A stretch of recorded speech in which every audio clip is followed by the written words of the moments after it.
Fred, I'm gonna buy some food. Okay, Pop.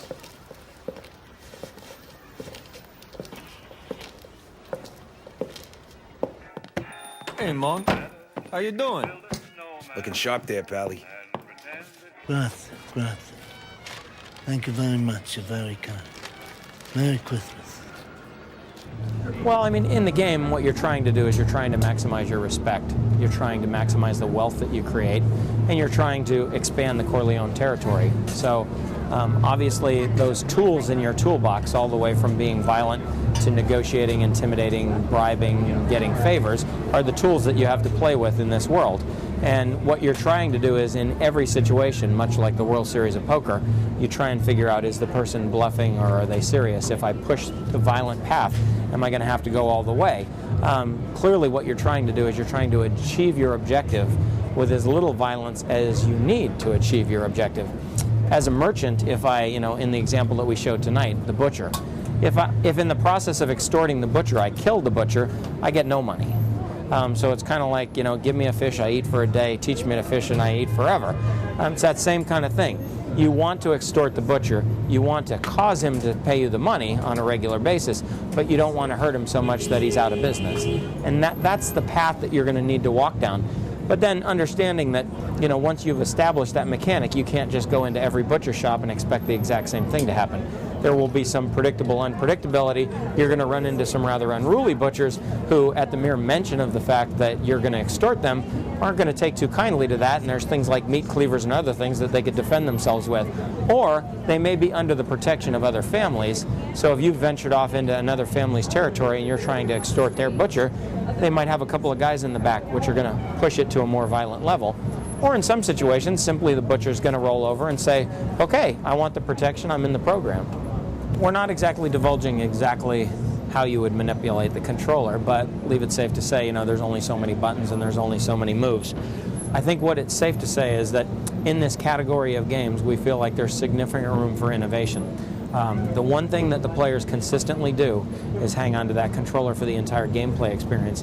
Yet, sometimes we overly focus on what the visual experience is, and we forget that they've got something in their hand, and they want to completely immerse themselves in the experience. So the minute you start breaking that experience, even in how the controller feels in your hand relative to what the character movement is on screen, you start to break their fantasy and they start to come out of your world. I mean, we've been working on the Tiger Woods games. One of the paradigm-shifting things that we did in the Tiger Woods franchise is we changed from an XXX triple-click watch the meter to an analog swing, with a tapping mechanism and a spinning mechanism. We engaged someone in the controller. Mike Olson, who's probably one of the best in the industry at working with controllers and creating that game experience, has spent most of this project trying to innovate around that controller to immerse you in this world and immerse you into that control experience. As you know, the symbolic for the Godfather is the puppeteering.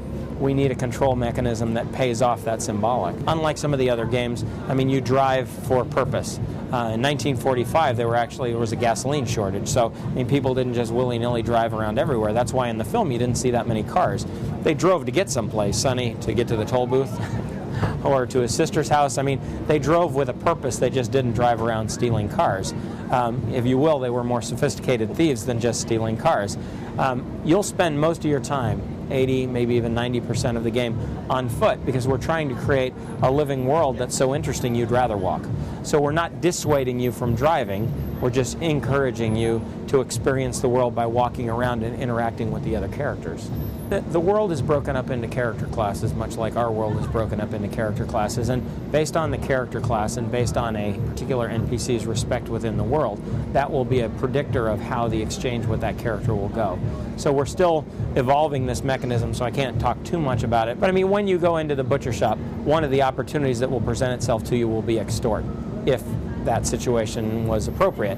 Another might be, if you had information on the butcher, you might have another option that you could play at that point, which would be to bribe or to ask a favor or to intimidate, based on the photographs or information you have about the butcher. So you'll have different context-sensitive, if you will, gameplay choices based on the situation you find yourself in with the different characters in the world.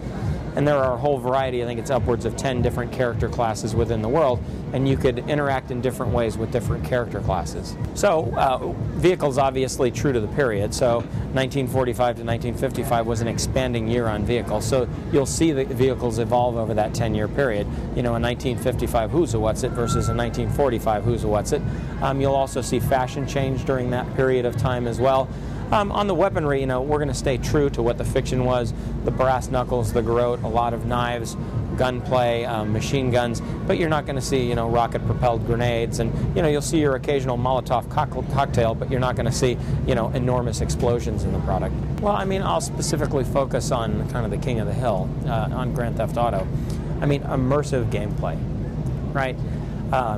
You know, they'd probably be the first ones to admit as well, you know, they don't try and compete with Electronic Arts with regards to what something looked like. They focus a lot of their resource on gameplay, and gameplay, and creating repetitive gameplay. In this genre, that's the gold standard. So, as you can imagine, we're focusing a lot of our attention on that as well. As we're Electronic Arts, we're equally focusing on making something that looks beautiful, and we're equally focused on innovating in some of the areas that we talked about. One other area that we're innovating specifically on is the living world.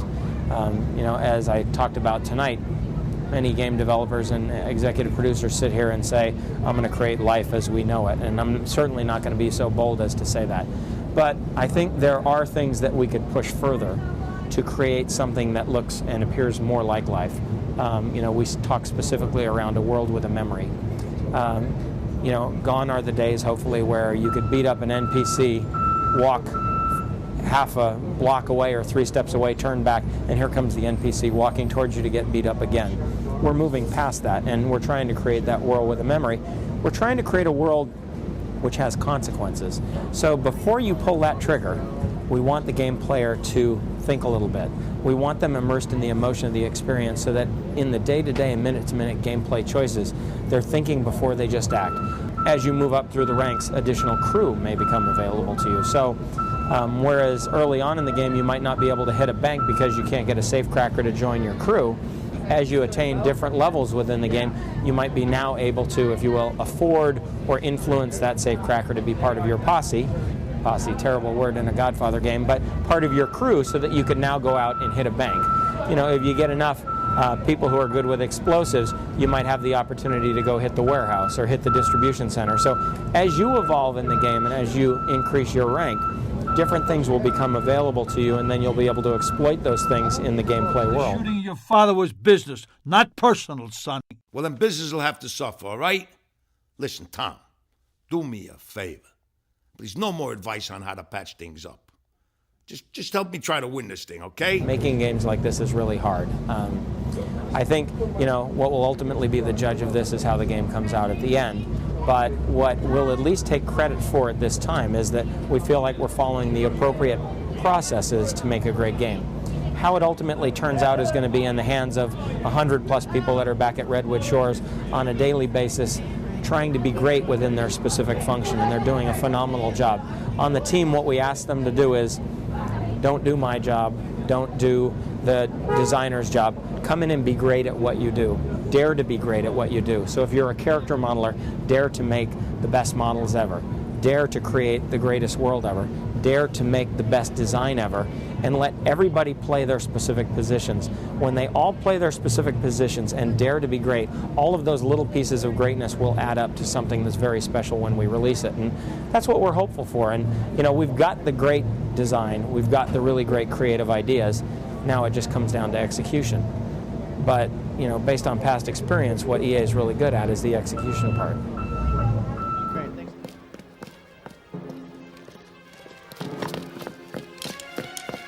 What the hell?